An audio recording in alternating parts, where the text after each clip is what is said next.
La primera vez que te subiste al escenario, ¿con qué te subiste? ¿Tenías cosas escritas? Chistes, sí, pero muy básicos. O ¿Cuánto, sea, cuánto la pensaste antes? pues como una semana Mm. antes.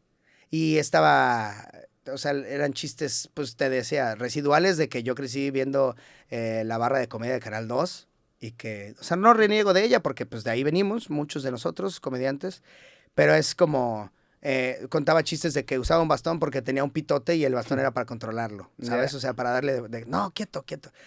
Pendejadas así. O sea, no era como de, yo quiero hacer mi comedia. O sea, ahorita estoy sonando súper mamador, pero pues es la madurez de un güey que empezó hace 11 años, ¿no? O sea, quiero que sepan que es el camino lógico, que sería más pendejo pensar, no, pues toda la vida, ¿no? O sea, sí es como, Pues empecé en con todo, chistes básicos y poco a poco se fueron sofisticando, si lo quieres ver en así. todo al principio empiezas con cosas muy superficiales Ujú. porque pues no conoces el medio, ¿no? O sea, Lynch tiene esa frase que dice que la primera vez que haces algo, el medio se presenta contigo porque tú apenas te estás dando cuenta de qué herramientas puedes usar y ya la segunda y la tercera y la cuarta vez tú te presentas con el medio porque empiezas a aprovechar estas limitaciones para tú contar tu propio mensaje. Incluso en el ajedrez, güey.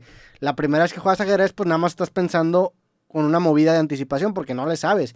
Ya que empiezas a jugar un poquito más y empiezas a pensar en 3, 2, 3, 4 movidas y Ujú. ya se vuelve diferente. Y pasa lo mismo con el arte. Incluso mi desventaja se convirtió mucho en ventaja. Por ejemplo, yo lo vi con colegas de la época. Yo nunca vi Seinfeld, te decía antes de empezar. Yo nunca vi. O sea, ubicaba la imagen del comediante en pared de ladrillos, Ujú. porque salía hasta en Garfield, por así decirlo, pero no sabía realmente cuál era la diferencia. Yo no consumí ni Richard Pryor, ni Más Arriba, ni Eddie Murphy, ni George Carlin. O sea, para mí era todo nuevo. Y entonces cuando hice mi comedia, fui muy libre, porque varios colegas estaban estigmatizados o pues bastante sesgados por la comedia que habían consumido. Sí. Varios de ellos, pues incluso, Y era la comedia gringa. sí, Mm. o sea, los más elitistas tenían chistes, o sea, no sé si elitistas, pero los que estaban más influenciados por la cultura gringa, pues hacían chistes incluso que fueron clonados de uno, o sea, a la gente le puedes decir que Dios existe, pero si les dices que la pintura está fresca, van y ponen el dedo. Alguien lo contó con salsa, por ejemplo, ¿no? Sí. Que es como, pues sí vimos de dónde lo agarraste, güey, o sea, sí. Y es como afortunadamente no tengo tanto insumo de las, porque la criptonesia, ¿ubicas ese término, No, criptonesia? que es criptonesia. Cuando tu cerebro te muestra como nuevo algo que no lo Mm. era. Sabes que tu cerebro te dice, no, mira, esto se me acaba. Es criptomnesia. Criptomnesia, sí. Criptomnesia, mira. Se conoce como criptonesia o criptonesia, según algunos autores, un fenómeno ilusorio en la memoria o sesgo de memoria. Ocurre cuando se recuerda algo que está almacenado en la memoria, pero no se experimenta como un recuerdo. La persona tiene la sensación de haber tenido una idea nueva y original, fruto de su propia creatividad e inspiración, pero en realidad el origen de esa idea es un recuerdo latente en su memoria por haberla escuchado en alguna parte. Entonces justo es eso, que entre más has consumido, y tú lo dices y me dio mucho gusto ese leerlo.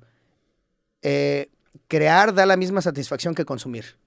Entonces, Llenan el mismo hueco, sí, en mi caso. sí, y a mí también. Sí. Entonces, en tu segundo libro lo dices, ¿no? ¿O me lo dijiste así de palabra? Creo que lo pongo en el segundo, sí, hay un capítulo en el arte que se llama Deja de consumir y hablo sobre esta idea de que crear y consumir llenan un hueco muy similar porque te dan una satisfacción muy similar. Entonces, si tú estás consumiendo todo el tiempo, no tienes esa necesidad de estar creando, o cuando menos, así en mi caso, yo cuando escribo, cuando grabo, pues obviamente cuando grabo no estoy consumiendo nada, pero más que nada cuando escribo, sí apago todos los demás autores, dejo de leer, dejo de escuchar cosas nuevas y con lo que tengo tomo conclusiones. Exacto, sí, porque si no, es demasiado estímulo.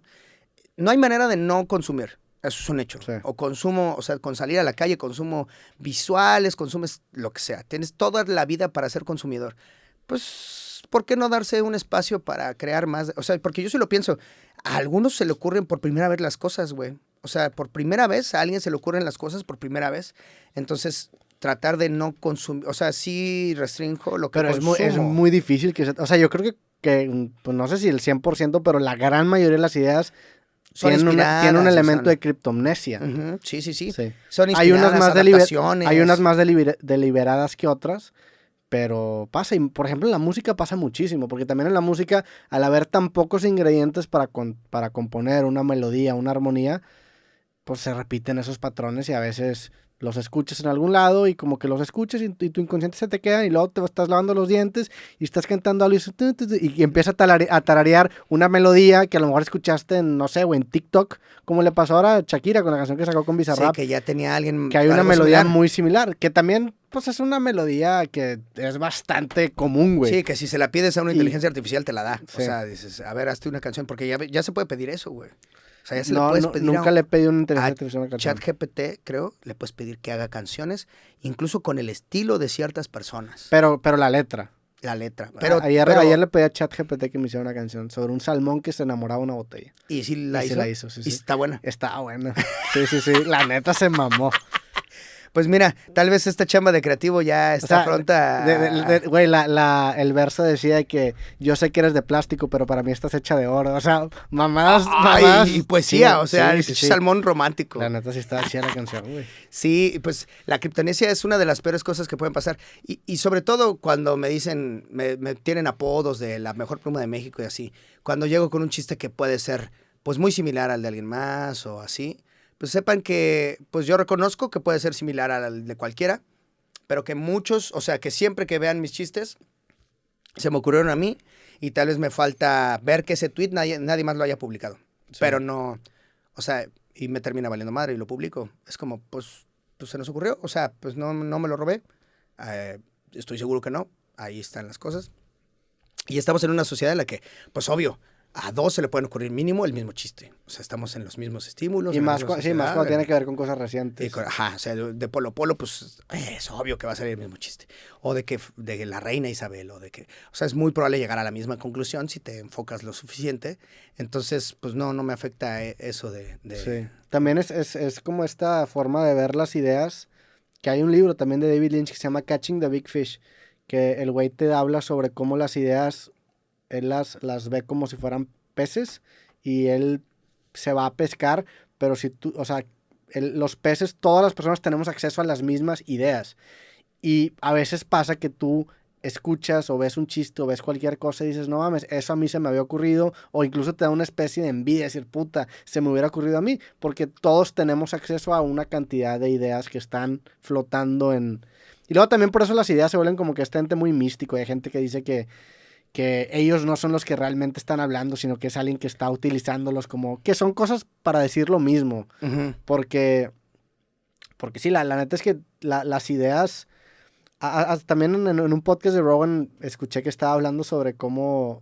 No me acuerdo con quién estaba hablando, pero que las ideas son como... Porque hay ciertas cosas que si la analizas de otra perspectiva te cambian completamente la forma de ver la vida. Por ejemplo, si tú analizas la vida desde la perspectiva del maíz, ellos realmente son los que nos domesticaron. Entonces, si nosotros analizamos la vida desde el punto de vista de las ideas, ellos son nuestros, o sea, nosotros somos sus zombies. Porque todo lo que hacemos lo hacemos porque estamos poseídos por una idea. Entonces, las ideas son los verdaderos jefes dentro de nuestra cabeza y nosotros simplemente somos los güeyes que las ejecutan. Sí, o sea, es muy profunda esa conversación, pero sí había pensado algo similar, mira, fíjate.